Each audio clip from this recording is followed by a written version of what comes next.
a la última parte que nos falta para completar este tema de la insuficiencia es los cuadros de hipoxemia en enfermedad pulmonar aguda que producen alteraciones difusas del pulmón. Estas enfermedades pulmonares agudas difusas son el edema pulmonar cardiogénico y el distrés respiratorio. El edema pulmonar, estas insuficiencias respiratorias produce hipoxemia y con una PCO2 que puede estar normal, baja inicialmente o elevarse tardíamente cuando el paciente se agota. Estas patologías difusas de edema pulmonar se caracterizan por un aumento del agua pulmonar extravascular. Puede ser de origen cardiogénico, secundario a un aumento de la presión hidrostática capilar pulmonar. Un aumento de la presión hidrostática capilar pulmonar que va a inducir a la salida de líquido. Puede ser no cardiogénico, donde hay una alteración de la permeabilidad del capilar y del endotelio alveolar, como en el distrés respiratorio. Puede ser un edema pulmonar neurogénico o el edema pulmonar de altura que ya hemos visto. En condiciones normales,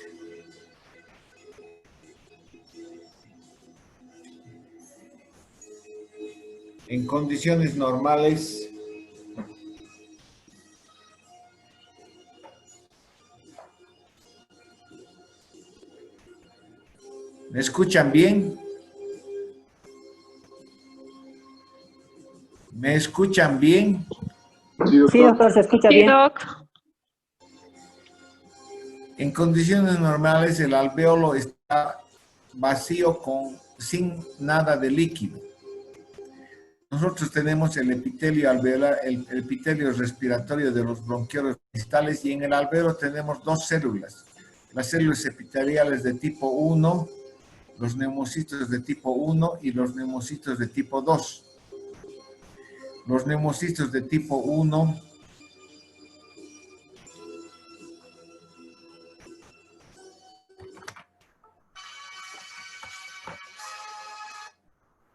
voy a apagar esto, espera un ratito. ¿Ya?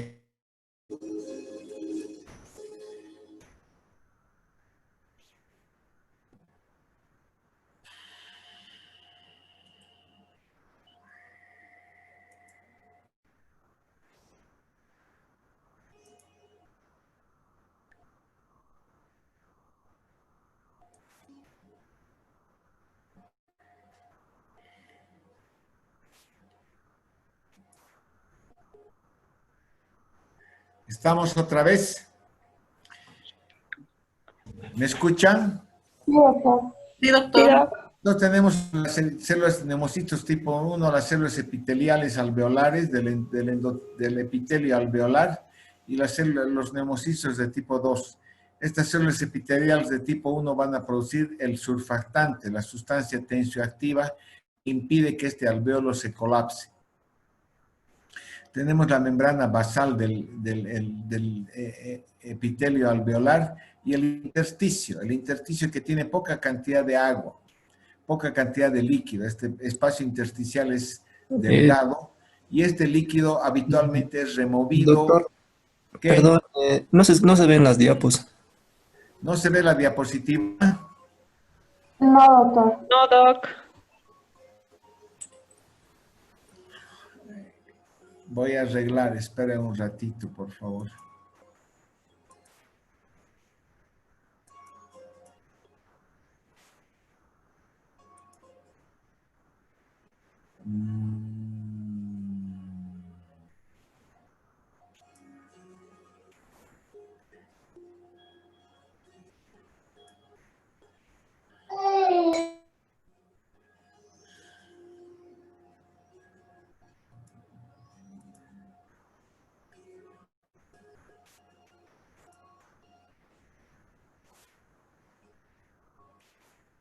¿Ahora se ve? Sí se ve, doctor. ¿Ahora se ve? Sí, se Sí, ve. doctor, perfecto. Ya, entonces aquí hay un intersticio que separa el alvéolo del capilar pulmonar. Este intersticio pulmonar está con una poca cantidad de líquido que sale del capilar pulmonar. La presión hidrostática pulmonar a través de la ley de Franklin-Starling hace que salga una poca cantidad de líquido al intersticio pulmonar. Este líquido pulmonar que está en el intersticio es removido hacia los linfáticos, es drenado por los linfáticos. Esto sucede en condiciones normales. En condiciones normales, cuando el endotelio del capilar está intacto, cuando el epitelio del alvéolo está intacto y el intersticio tiene poca cantidad de líquido. En condiciones anormales, tenemos dos posibilidades, un edema pulmonar cardiogénico o un edema pulmonar no cardiogénico. El edema pulmonar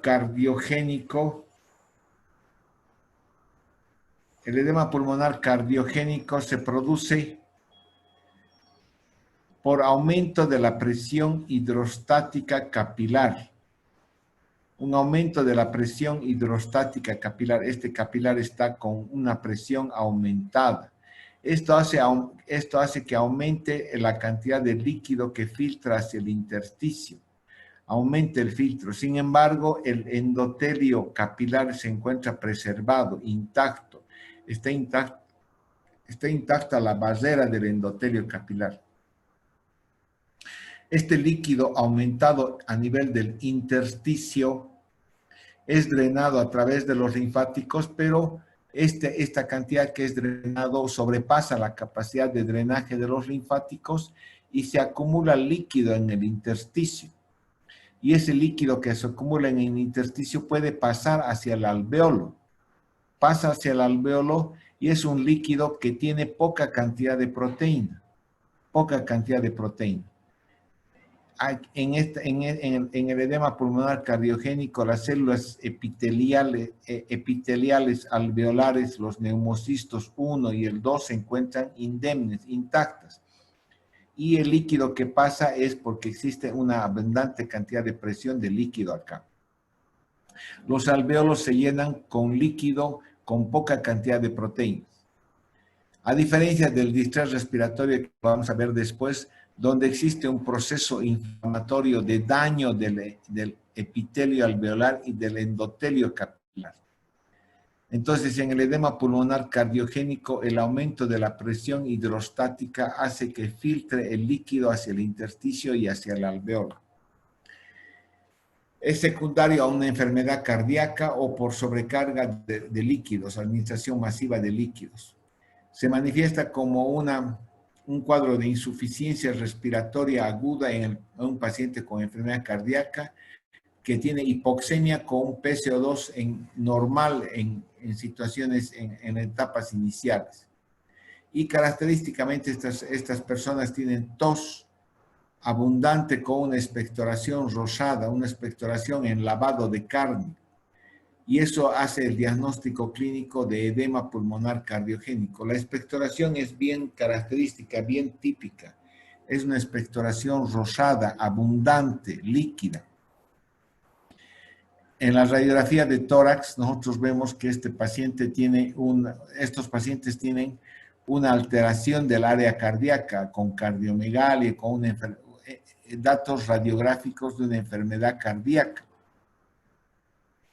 Y el edema pulmonar cardiogénico se manifiesta sobre todo a nivel con aumento de densidad a nivel perihiliar en alas de mariposa, preservando la periferia del pulmón. La periferia del pulmón en este caso se encuentra relativamente normal y las zonas de aumento de densidad son perihiliares, alrededor de los ilios y en alas de mariposa. El tratamiento del edema pulmonar cardiogénico pasa por un tratamiento de la patología cardíaca. Si eso se produce en el transcurso de un infarto de miocardio, entonces el paciente tiene que recibir tratamiento del infarto de miocardio con angioplastía coronaria, con repermeabilización coronaria. Si es una ruptura de válvula, de una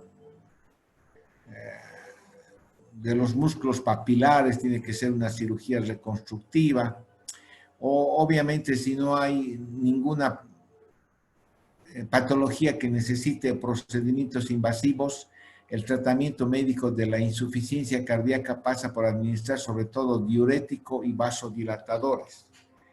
Los diuréticos y vasodilatadores van a hacer que el paciente disminuya su cantidad de líquidos, disminuye la presión hidrostática a nivel capilar pulmonar y disminuya la entrada de líquido al intersticio pulmonar. El tratamiento médico del edema agudo pulmonar cardiogénico está basado sobre todo en la administración de diuréticos y vasodilatadores. Hay que dar oxigenoterapia para corregir la hipoxemia porque esos pacientes pueden deteriorarse por una hipoxemia severa.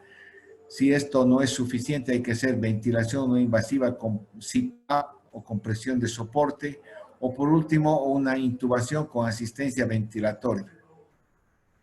Hay que mantener un adecuado transporte de oxígeno.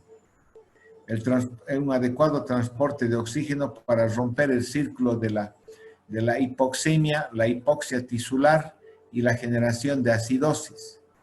La generación de acidosis deteriora más la función cardíaca y puede producir un mayor edema pulmonar cardiogénico. Por eso debemos mejorar el transporte tisular de oxígeno para mejorar la oxigenación y romper la acidosis tisular por metabolismo anaerobio. ¿Cómo vamos a mejorar el transporte de oxígeno? Mejorando el gasto cardíaco. Y obviamente en un paciente con patología cardíaca, la forma de mejorar el gasto cardíaco es mejorar la circulación coronaria, si es que está en el curso del infarto, mejorar una válvula si es que se ha roto una de las músculos papilares, o por último administrar inotrópicos como la dobutamina o la amrinona, que van a producir un aumento de la contractilidad miocárdica y van a mejorar el gasto cardíaco y mejorar el transporte, el contenido arterial de oxígeno, manteniendo niveles adecuados de hemoglobina, por lo menos una hemoglobina a nivel de 10. Entonces, optimizando estos dos parámetros de gasto cardíaco y de contenido arterial de oxígeno, voy a mejorar el transporte de oxígeno, el aporte de oxígeno a los tejidos y voy a evitar la producción de mayor acidosis. Ese es el edema pulmonar cardiogénico. La otra patología que nosotros vamos a ver va a ser el distrés respiratorio agudo, que es la otra patología que se presenta como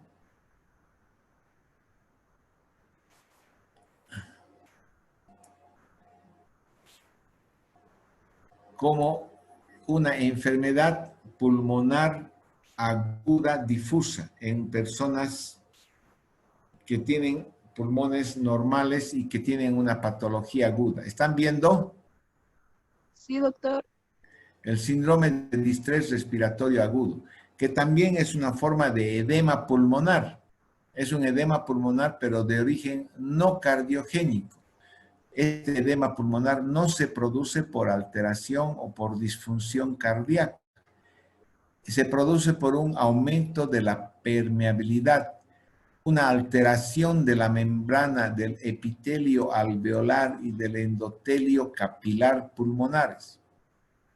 El epitelio alveolar y el endotelio capilar se dañan en circunstancias de procesos inflamatorios y al aumentar su permeabilidad van a permitir la entrada de líquido y de otras células hacia el intersticio y hacia el capilar pulmonar. Por eso se llama esto un edema pulmonar no de origen cardiogénico. Y obviamente va a producir un cuadro de insuficiencia respiratoria aguda severa, que se caracteriza por la presencia de infiltrados pulmonares bilaterales en la radiografía, que se caracteriza porque la presión capilar pulmonar está a menos de 18 milímetros de mercurio. Por eso es que nosotros decimos que no existe patología cardíaca. Y hay una disminución de la elasticidad, de la distensibilidad pulmonar. El pulmón se hace duro. El pulmón, en vez de ser elástico, está duro, no es distensible. Esta patología, este síndrome de distrés respiratorio puede ser producido por causas pulmonares y extrapulmonares. Antiguamente se catalogaba el distrés respiratorio en dos patologías, la lesión pulmonar aguda y el distrés respiratorio. En realidad, las dos patologías denotan y son lo mismo, solamente que es un continuo de evolución. La lesión pulmonar aguda es una forma más leve, menos grave del distrés respiratorio. El distrés respiratorio es lo más severo del edema pulmonar no cardiogénico. Entonces, los dos comparten los mismos criterios diagnósticos, que es una insuficiencia respiratoria de comienzo agudo y una insuficiencia respiratoria severa. En el distrés respiratorio, la relación, si ustedes se dan cuenta, aquí no estamos tomando en cuenta los niveles de PO2, porque como en estos pacientes están con insuficiencia respiratoria, entonces habitualmente ya están recibiendo oxígeno por puntas nasales, por mascarilla. Entonces, los niveles de PO2 no nos permiten hacer una evaluación de la oxigenación real de ese paciente, sino hay que hacer uso de los índices de oxigenación. Y de los dos índices de oxigenación es la PAFI la más útil y la que nos va a indicar y se va a relacionar mejor con la gravedad del problema. En condiciones normales, la relación PAFI es mayor a 300. Si esa PAFI está entre 200 y 300, nosotros llamamos lesión pulmonar aguda, ya se llamaba antes. Si esa PAFI está menos de 200, entonces entra en la categoría de síndrome de distrés respiratorio agudo. En los dos, en la radiografía de tórax va a haber infiltrados pulmonares bilaterales de consolidación intersticiales. E indudablemente en los dos también van a estar ausentes los criterios de insuficiencia cardíaca. No va a haber evidencia clínica ni en cateterismo ni en la ecocardiografía de aumento de las presiones a nivel del corazón izquierdo. Por lo tanto, la presión capilar pulmonar va a estar menos de 18 milímetros de mercurio y no va a haber aumento de la presión en la aurícula izquierda. Sí va a haber alteraciones en el corazón derecho. Va a haber una disfunción del ventrículo derecho porque la patología está a nivel del pulmón, pero no se evidencia ni en la ecocardiografía ni en el cateterismo. No se evidencia una alteración de la función del ventrículo ni de la aurícula izquierda. No hay alteración del ventrículo del corazón izquierdo.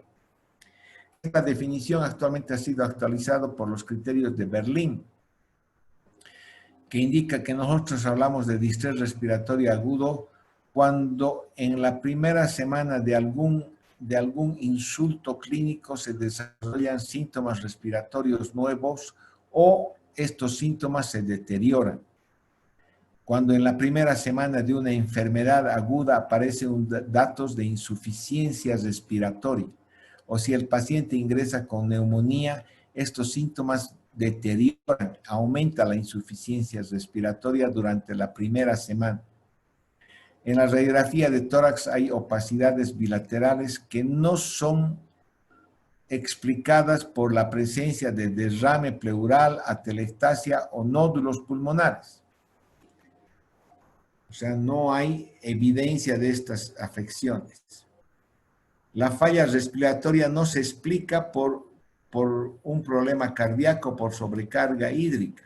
Y es más, la ecocardiografía es normal, sobre todo en el lado izquierdo del corazón. La ecocardiografía va a denotar disfunción del ventrículo derecho va a dar datos de alteración del ventrículo derecho, de presión aumentada de la arteria pulmonar, pero no va a dar evidencia de alteraciones del ventrículo izquierdo. El ventrículo izquierdo va a estar funcionando normalmente. Y la oxigenación nos va a permitir catalogar, según los criterios de Berlín, en un distrés respiratorio leve, moderado o severo. De acuerdo a los niveles de PAFI. Aquí nuevamente les digo, no se toma en cuenta el nivel de PO2, porque ese nivel de PO2, si ese paciente está recibiendo oxígeno suplementario, puede estar dentro del rango de la normalidad. Entonces uno decide, esto no está en insuficiencia respiratoria. Por eso, para valorar la insuficiencia respiratoria, siempre tenemos que valorar los índices de oxigenación, la diferencia alveolar arterial de oxígeno y la relación PAFI, la relación PO2-FiO2. Cuando esta relación PAFI es de 200 a 300, antiguamente esto se llamaba lesión pulmonar aguda, ahora se llama distrés respiratorio leve. Siempre que, si el paciente puede estar recibiendo PIP o CPAP mayor a 5 centímetros. Es moderada cuando la relación PAFI está entre 100 y 200 y es severa cuando esta relación está menos de 100. Estos distrés respiratorios severos con PAFI menores de 100 tienen una alta mortalidad. Estos valores han sido determinados, de relación de PAFI han sido determinados a nivel del mar, pero sin embargo podemos corregir la PAFI usando esta fórmula de la PAFI encontrada, multiplicar por la presión barométrica y dividir entre 760. En alturas mayores a 1000 metros sobre el nivel del mar hay que corregir la PAFI usando esta fórmula. La PAFI calculada, multiplicar por la presión barométrica a la que están en esa altura, que en este caso sería 565 en Cochabamba, y dividir sobre 760. Si yo he calculado una PAFI de acuerdo a la gasometría de 250, entonces pongo yo aquí 250, multiplico por 565, que es la presión barométrica en Cochabamba, y divido entre 760, y esa es la PAFI corregida para la altura de 2.560 metros de Cochabamba.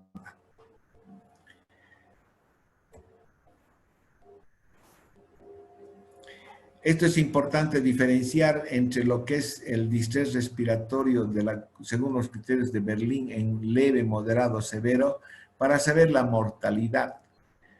Aquellos distrés respiratorios severos se acercan a una mortalidad de casi el 50%, lo que más o menos era el distrés respiratorio catalogado anteriormente en los criterios de la American, del Colegio de Cirujanos del Tórax. Aquí estaba lo que se llamaba el daño pulmonar agudo, que no entraba en el criterio de distrés, tenía una mortalidad de 26%, que esto es igual más o menos a un distrés respiratorio leve de 21%. Aquellos distrés respiratorios severos tienen una mortalidad bien alta. Las causas del distrés respiratorio agudo, causas pulmonares, son patologías de diversa naturaleza, las neumonías, las neumonitis por inhalación de gases durante las quemaduras o gases químicos, la broncoaspiración, en el trauma de tórax, la contusión pulmonar, la toxicidad por oxígeno o los fenómenos de reperfusión que suceden sobre todo cuando se hace circulación extracorpórea,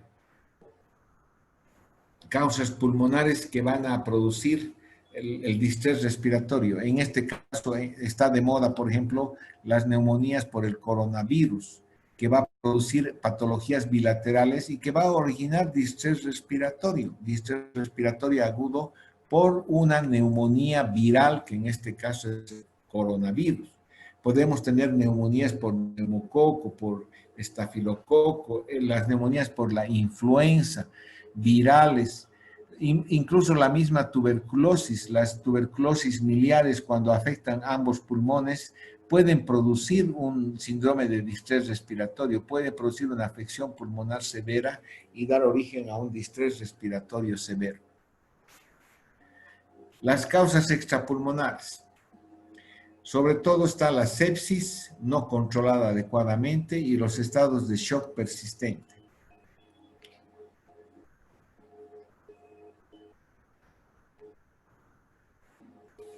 Estas dos situaciones clínicas de sepsis, la sepsis severa y los estados de shock persistente o el shock séptico, hacen que se desencadenen una cascada de procesos inflamatorios, hace que se activen un montón de células inflamatorias, los neutrófilos, las plaquetas, los mismos linfocitos. Al activarse estas células activas, macrófagos, linfocitos, neutrófilos, pasan todos por la circulación pulmonar. Tienen que recordar que el pulmón es el único órgano del cuerpo que recibe todo el gasto cardíaco en algún momento, porque toda la sangre en algún momento tiene que pasar por el pulmón para oxigenarse.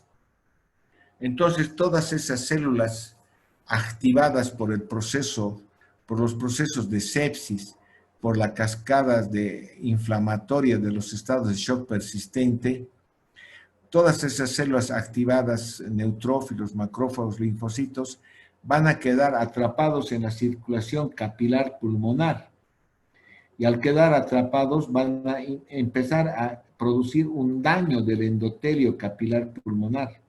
Estas células activadas van a empezar a producir citoquinas, especies activas de oxígeno, factor de necrosis tumoral, todos esos mediadores de la cascada inflamatoria que van a empezar a dañar el endotelio capilar pulmonar y van a producir el distrés respiratorio.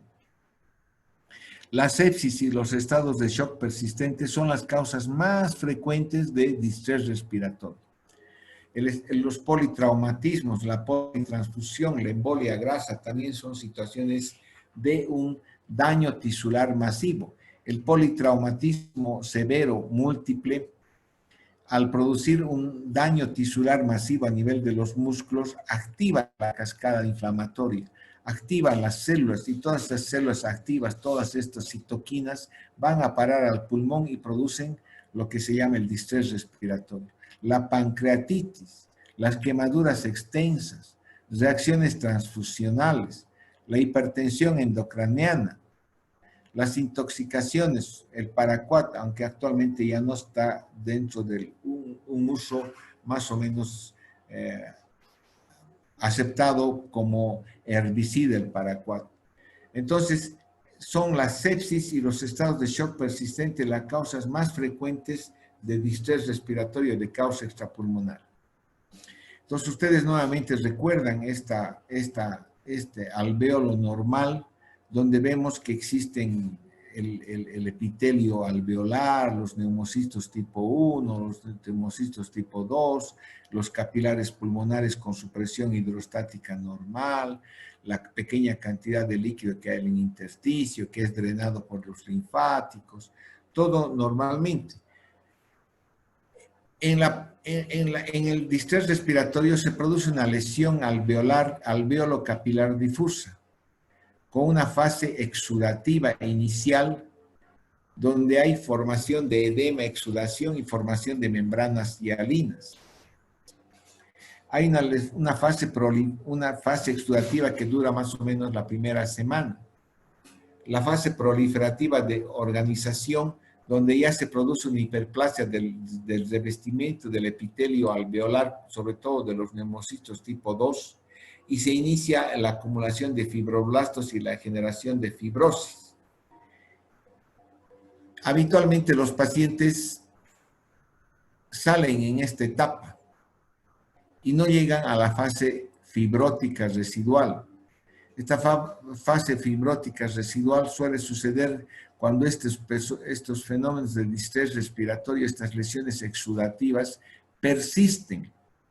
A veces una persona empieza como un estado de shock, como una pancreatitis, y empieza la formación de membranas hialinas, exudación, y después de una semana se complican con sobreinfecciones, con una neumonía bacteriana hospitalaria.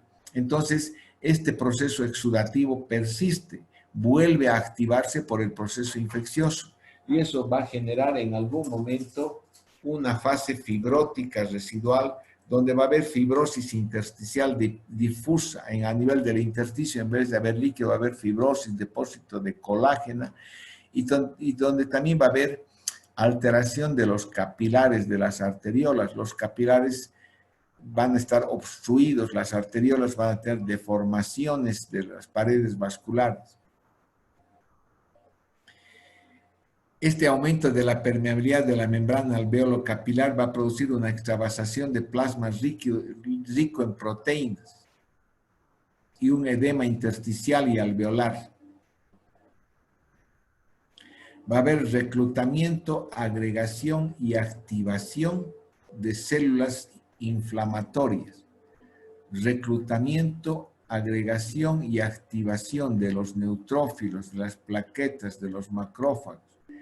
Las mismas células endoteliales capilares se van a activar, y la activación de estas células implica que todas estas células van a empezar a producir citoquinas, todas las interleuquinas, las especies activas de oxígeno, el factor activador de plaquetas, los factores de necrosis tumorales, citoquinas de toda la naturaleza, interleuquina 1, 2, 6, 8, 10. Se va a activar la cascada del complemento. Se va a activar la cascada del ácido araquidónico a través de la ciclooxigenasa y la lipoxigenasa, y van a producir leucotrienos, tromboxanos. Todos esos son mediadores que van a perpetuar el daño inflamatorio de las células. Se va a activar la cascada de la coagulación, y al activarse la cascada de la coagulación se va a producir microtrombosis a nivel de los capilares. Esta microtrombosis va a producir un mayor deterioro de la perfusión de los tejidos y va a producir un daño de los órganos. Entonces, ¿qué es lo que nosotros vamos a tener? Este es un alveolo normal, que nuevamente recuerdan cómo es, que tiene las células epiteliales en los neumocitos de tipo 1, y en su superficie tiene algo que se llama el surfactante. El surfactante es una sustancia tensioactiva que lo que hace es ayudar que este alveolo, que esta pared alveolar no se colapse, mantiene abierto el alveolo. Y obviamente en el interior del alveolo hay uno que otro macrófago alveolar, que lo que ayuda a estos macrófagos en condiciones normales es a fagocitar algunas células que llegan por vía aérea durante nuestra respiración. En casos de un daño pulmonar, un distrés respiratorio, lo que se hace es una activación de las células inflamatorias. Estas células empiezan a activarse las células inflamatorias. Los alveolos se llenan de leucocitos, los macrófagos se activan, y todas estas células inflamatorias van a producir citoquinas pro y antiinflamatorias y proteasas. Todas estas citoquinas, interleuquina 6, 10, factor de necrosis tumoral, interleuquina 8, factor de necrosis tumoral, activador de plaquetas, especies activas de oxígeno, proteasas que van a dañar al epitelio alveolar. Va a haber necrosis y apoptosis celular. Va a haber necrosis y apoptosis de estas células de los neumocitos de tipo 1 que están cubriendo el epitelio alveolar, se van a dañar. Va a haber necrosis de los epitelios de los neumocitos tipo 1. Y al haber necrosis se va a perder lo que son el surfactante, ya no va a haber surfactantes, va a haber una inactivación del surfactante. Al haber inactivación del surfactante, entonces este alvéolo tiene tendencia a colapsarse, ya no se mantiene abierto. Y en vez del surfactante se va a formar una gruesa capa de una membrana hialina, Inactivación del surfactante y formación de membrana hialina. Esta membrana hialina obviamente también va a impedir que pase el oxígeno de lo poco que puede llegar a este alvéolo, del alvéolo hasta el capilar. Aquí vemos que el oxígeno tiene una distancia corta para atravesar del alvéolo hasta el capilar. Aquí el oxígeno está teniendo una distancia mucho más larga para atravesar desde el alvéolo al capilar. Va a haber activación de los fibroblastos en el intersticio y generación de procolágena que va a empezar a formar una fibrosis a nivel del intersticio. Va a haber un edema intersticial difuso. Aquí la cantidad de líquido que hay en el intersticio es escasa. Aquí, sin embargo, hay una abundante cantidad de líquido porque el endotelio capilar está, la permeabilidad del endotelio, hay un aumento del espacio entre las células endoteliales. Entonces, este aumento del espacio aquí las células endoteliales del capilar están unidas estrechamente en condiciones normales. Aquí están separadas. Entonces, fácilmente el líquido del capilar pulmonar pasa al intersticio y se produce un edema intersticial severo que junto con el líquido van a pasar las proteínas. Y este líquido intersticial va a inundar el alvéolo, va a inundar este alvéolo con un líquido rico en proteínas, y en células. En el capilar pulmonar va a haber un daño del endotelio capilar.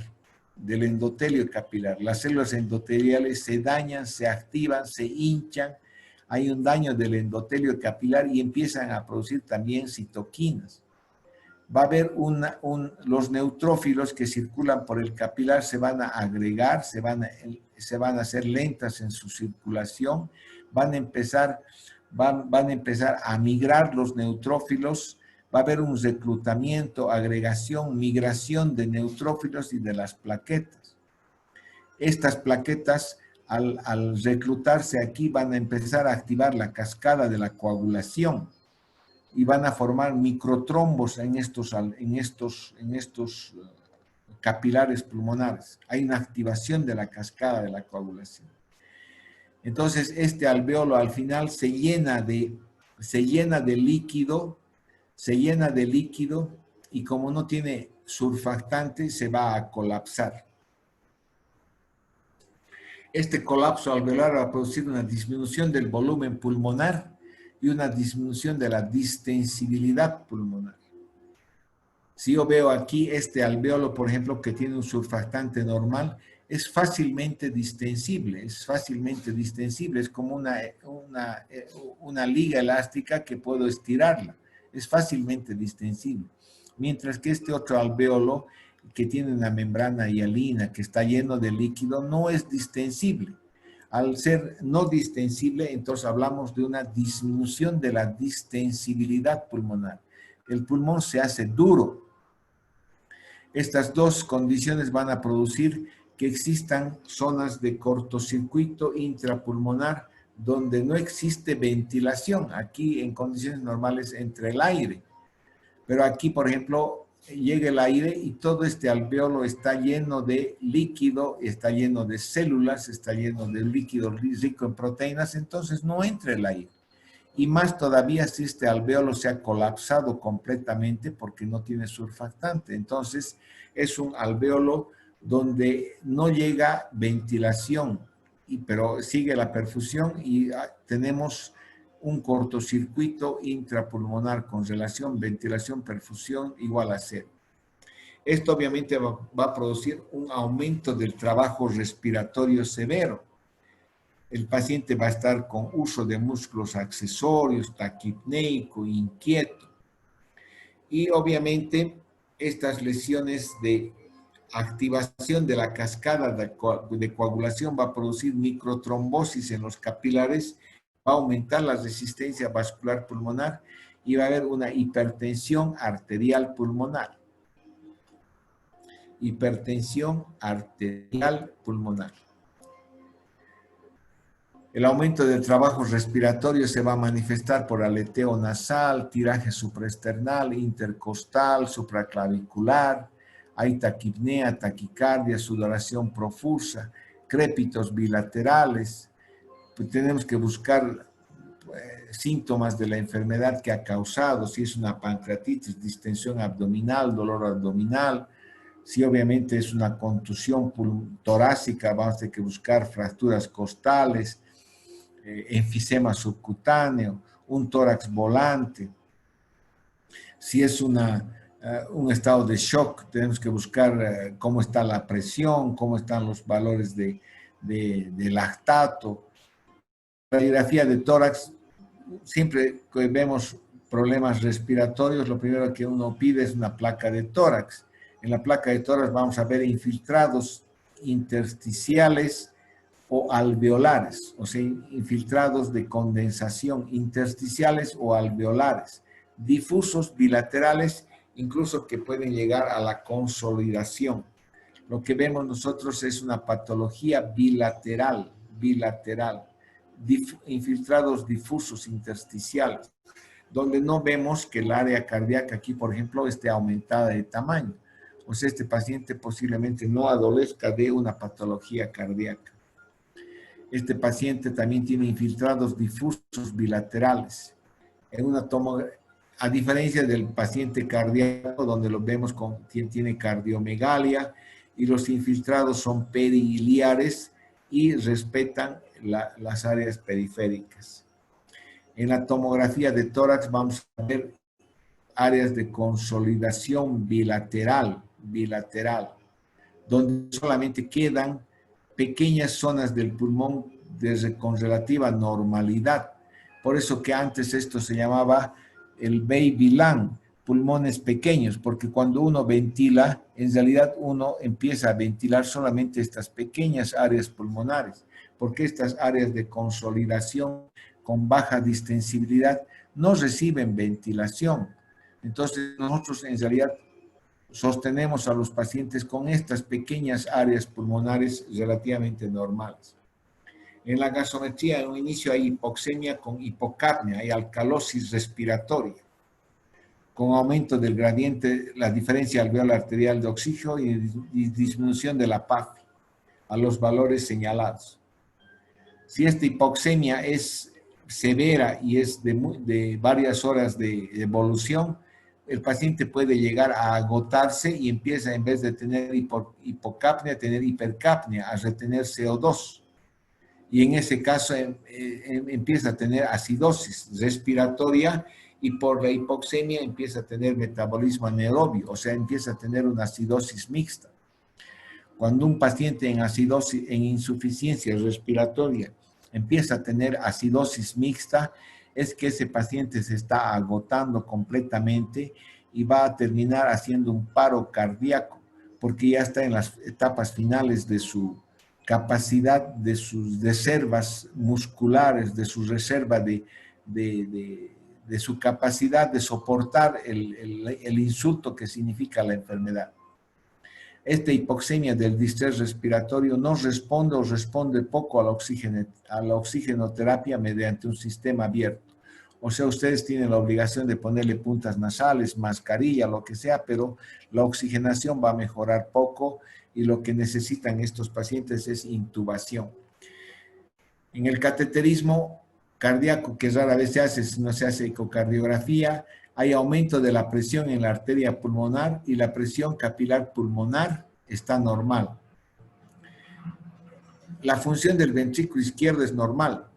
Hay disfunción del ventrículo derecho, hay dilatación del ventrículo derecho, hay desvío del tabique interventricular hacia la izquierda, hay hipomotilidad del ventrículo derecho.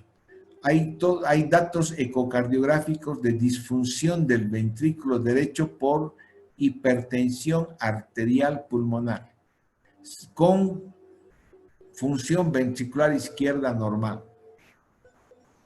El tratamiento, lo que hay que hacer es un control adecuado y precoz de la enfermedad que desencadena el problema. Si yo voy a tratar adecuadamente una sepsis de origen de un absceso que se presenta a nivel glúteo, por ejemplo, y dreno el absceso y corto el circuito de la sepsis, de la cascada inflamatoria, entonces voy a evitar que ese paciente termine haciendo un distrés respiratorio. Pero si dejo que ese paciente siga con su absceso, desarrolle una sepsis severa, entre en shock séptico y se activen todas las células y la cascada inflamatoria, entonces es posible que ese paciente termine haciendo un distrés respiratorio. Y obviamente la situación se va a complicar más.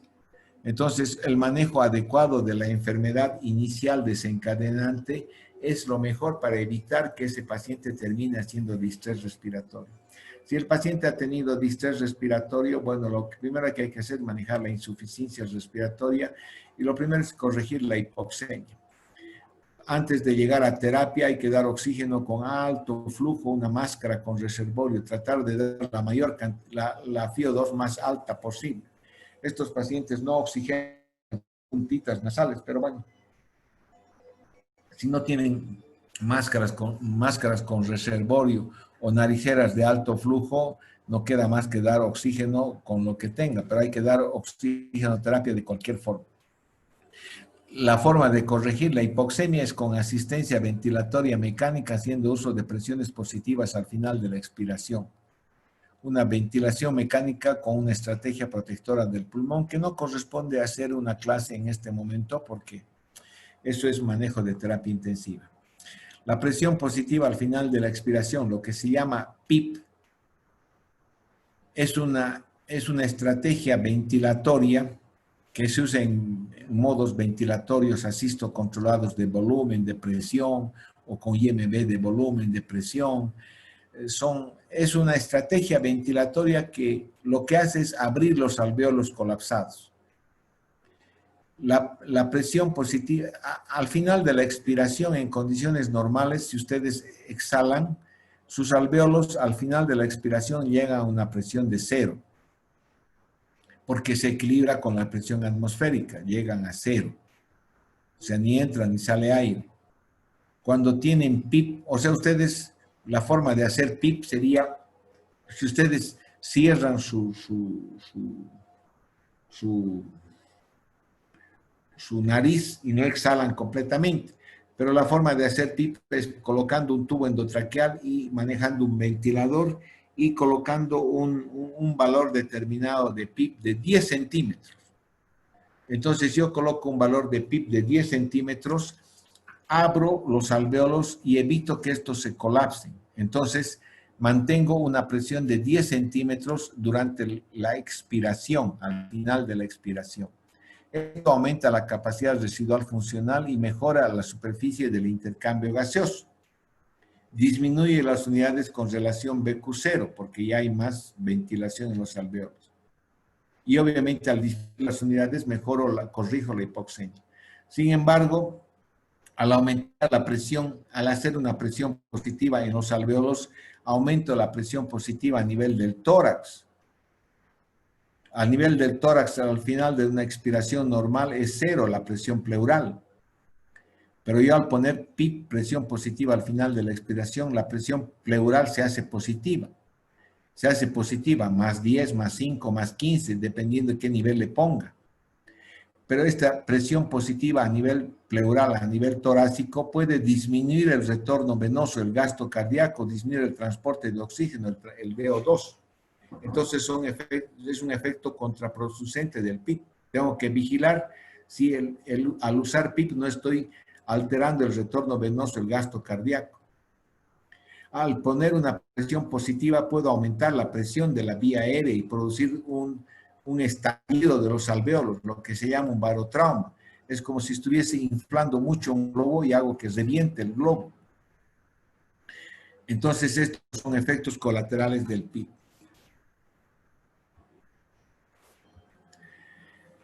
Tengo que tener un manejo hemodinámico adecuado, tengo que mantener una perfusión tisular adecuada.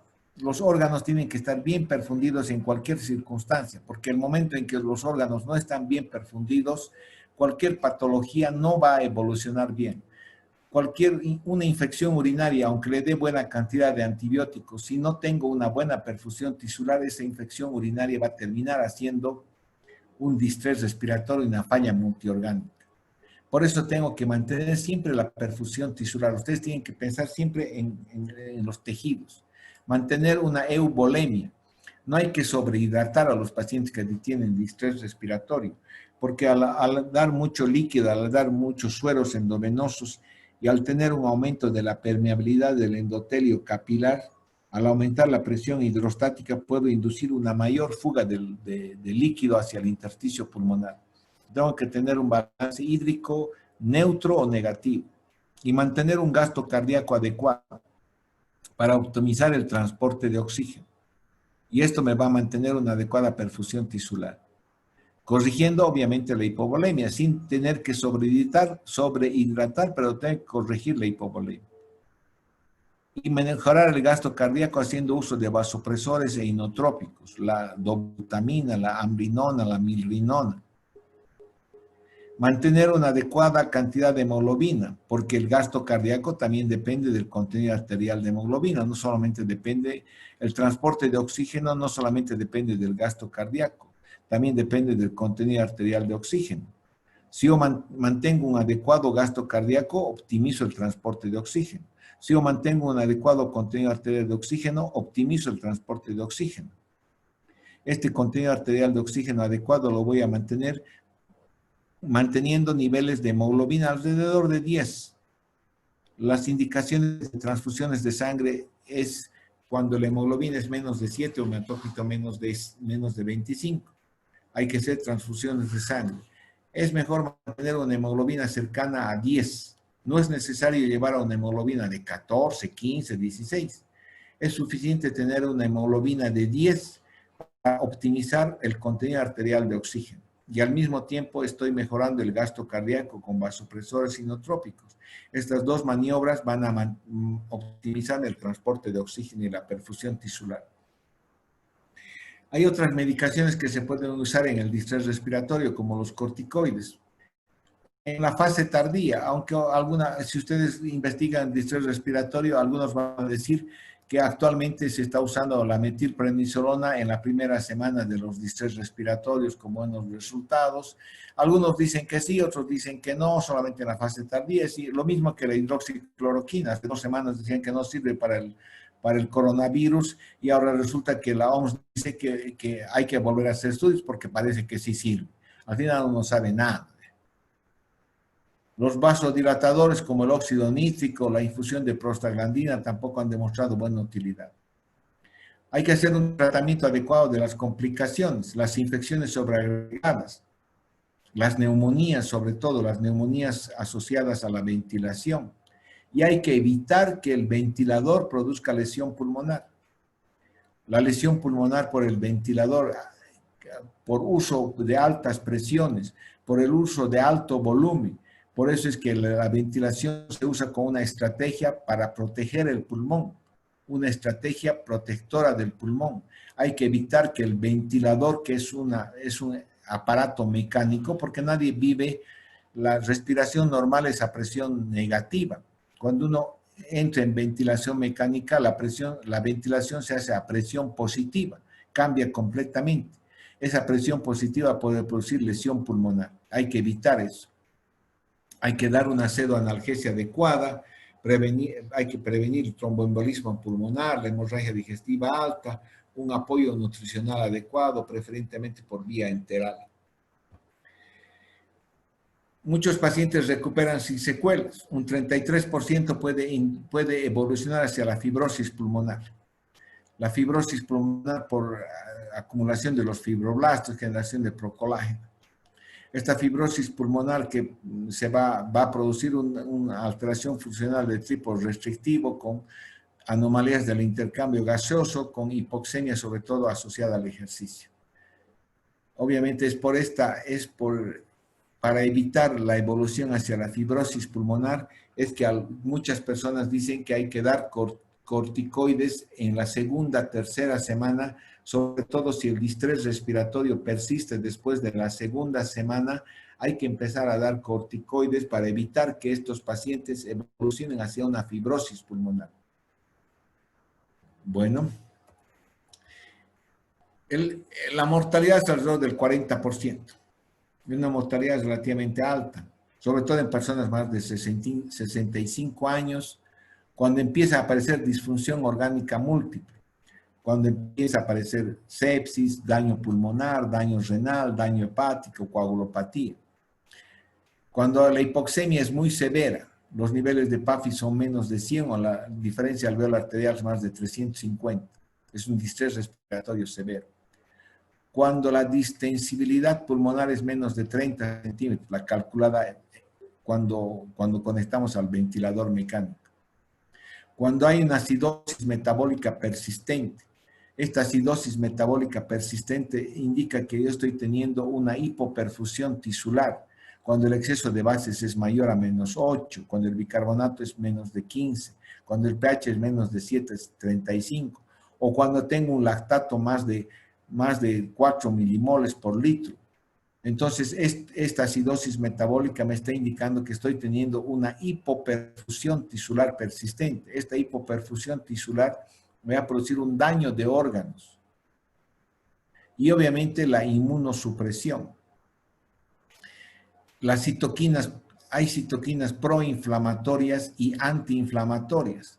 Las citoquinas antiinflamatorias a veces producen un estado de inmunosupresión y empiezan a aparecer infecciones sobreagregadas.